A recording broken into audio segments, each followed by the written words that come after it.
So literally the meaning which we call Vipassana.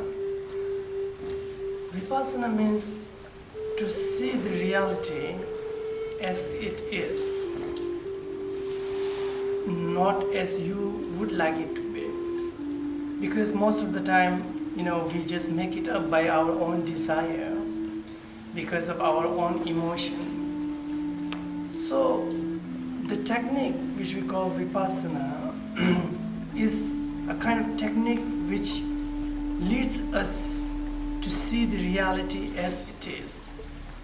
So that's the real meaning.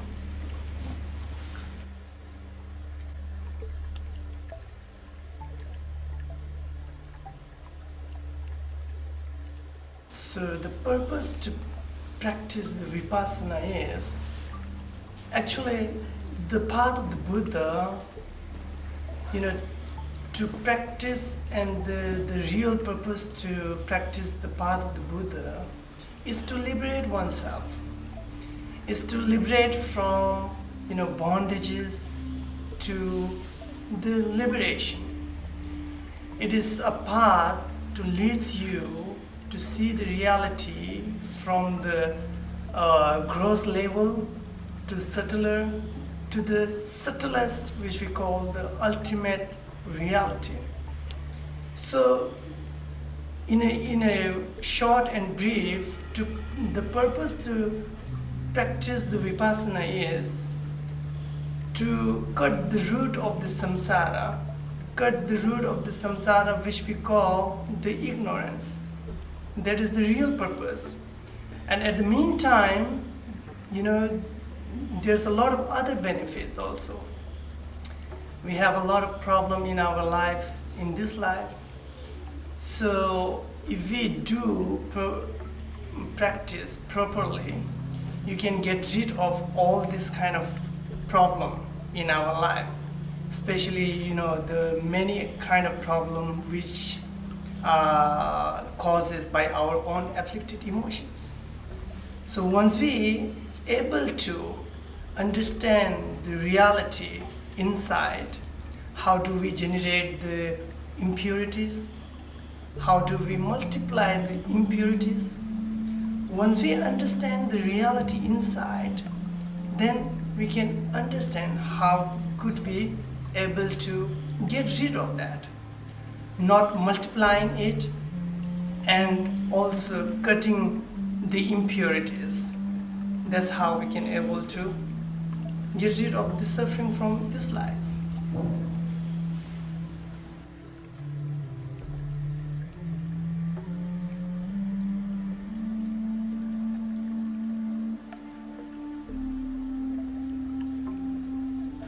So for the layperson, it is very important to practice Vipassana, because in the modern society, when we develop the outer phenomena, when you develop all the other things, especially the wealth, when our country developed, there's a lot of construction. When our education developed, there's a lot of,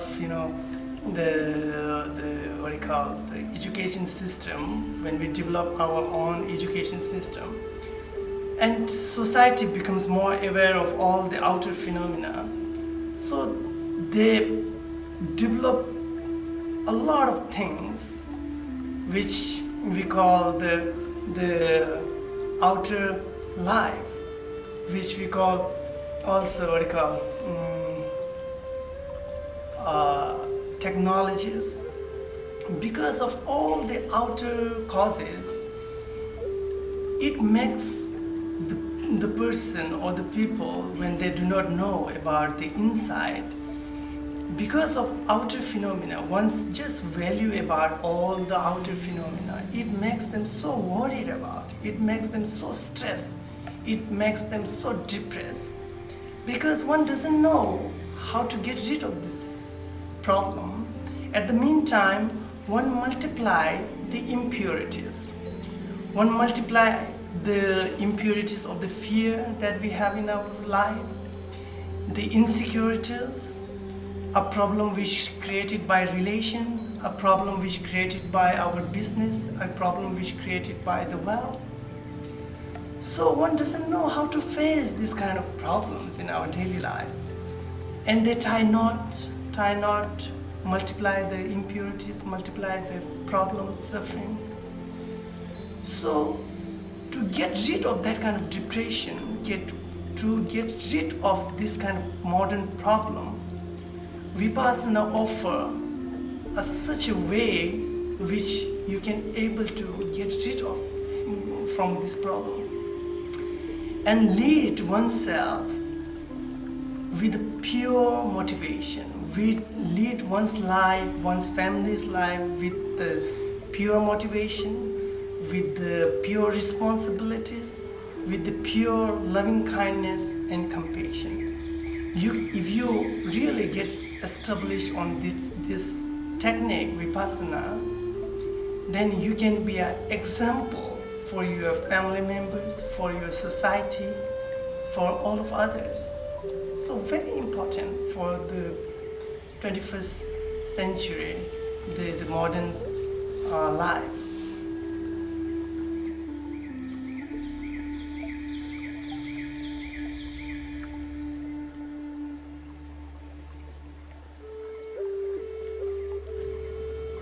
So one never cares what's happening inside of our mind.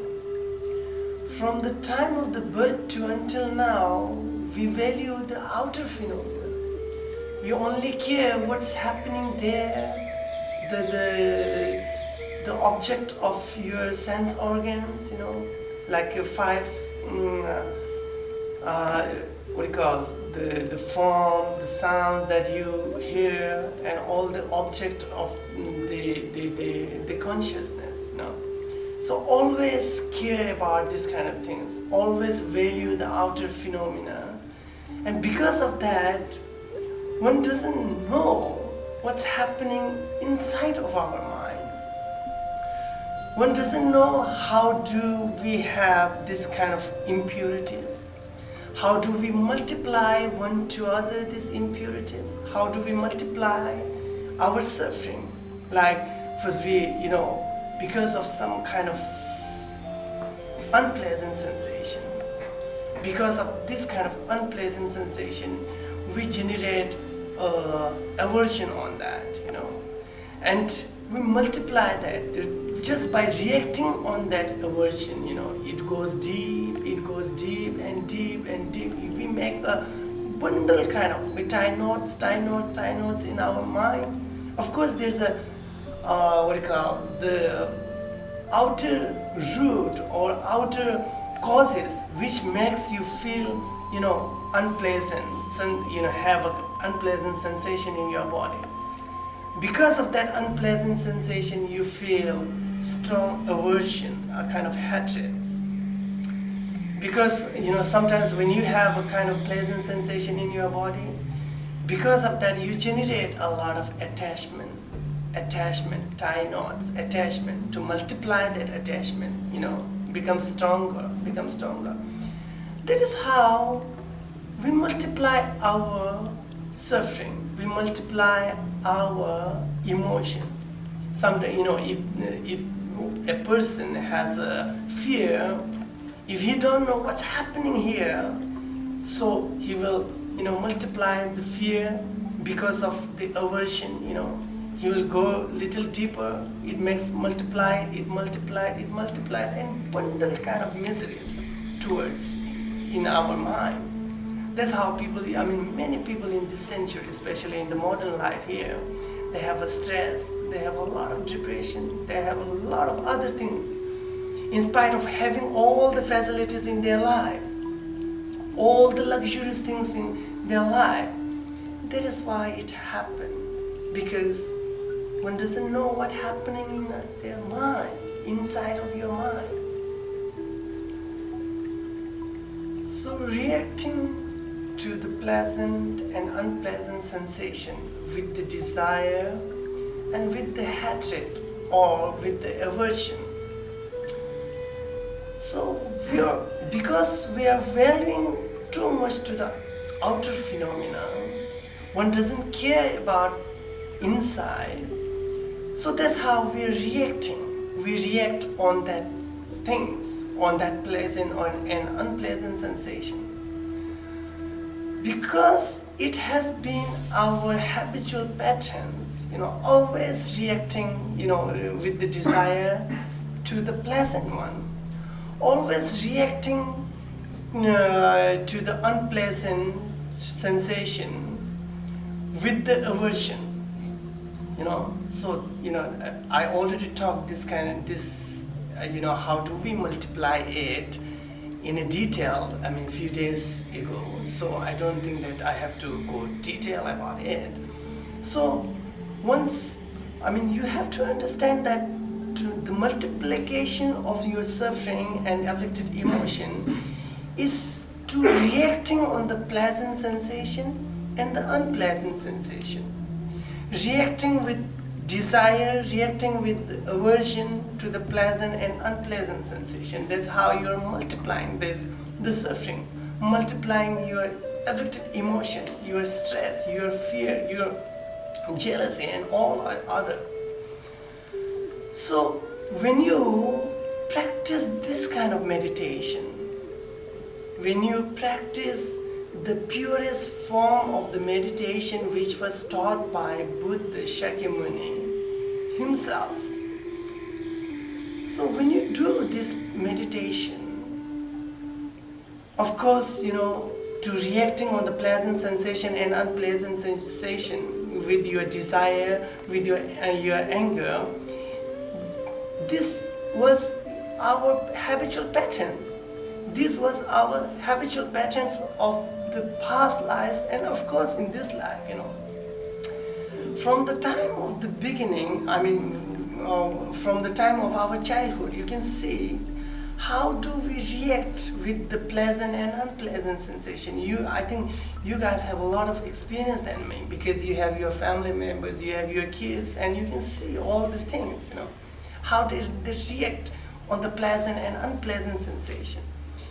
Because of this kind of habitual patterns, because of that, one feels so irritated when you do this meditation.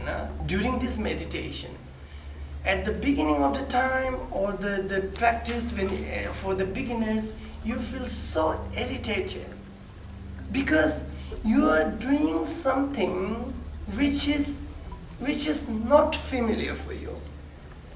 You are doing something which is little opposite for that what you are doing in your daily lives.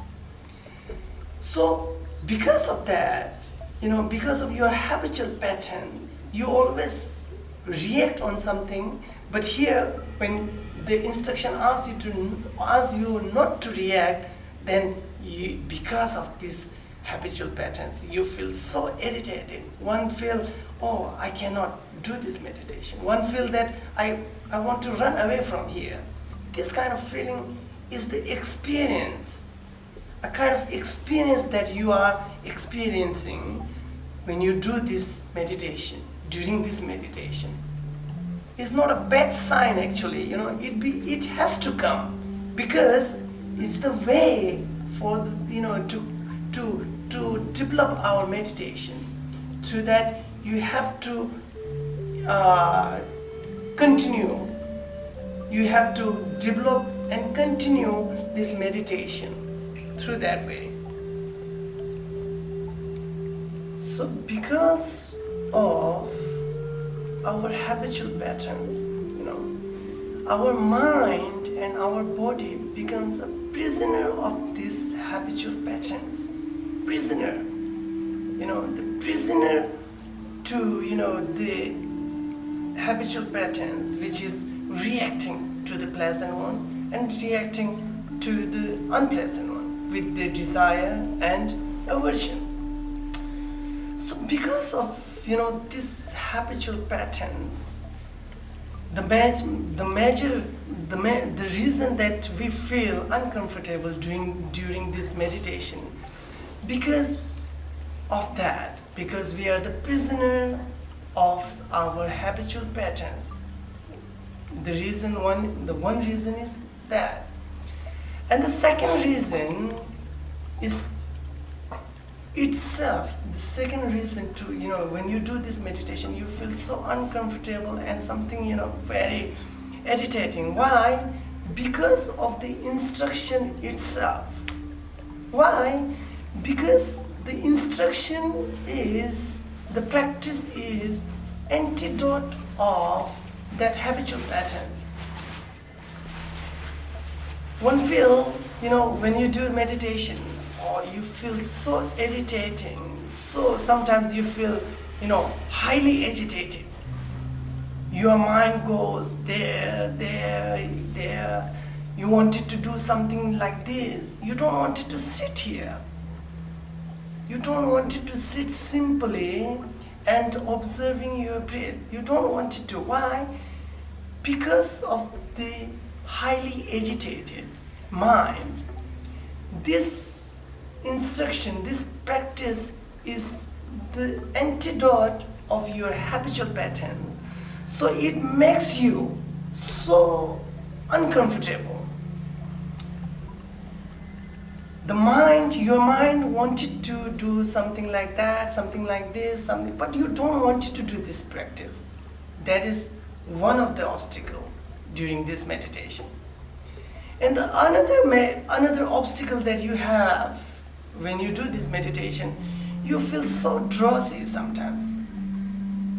Drowsiness, or you just fall asleep. You like to sleep, or you don't. Your mind becomes very drowsy, cannot even practice. So these are the real obstacle when you do this practice. Many people they have these obstacles. Beginners, of course, for the beginners. So you have to fight to these obstacles. You have to fight. When you feel drowsy, you should just wake up or try to do little intense breathing, like a little stronger. You have to do, and you have to fight like that way, so that you can able to do the meditation. You have to understand that's an obstacle. Otherwise, you may feel agitated. You are not doing the Vipassana practice. You are not doing the practice meditation.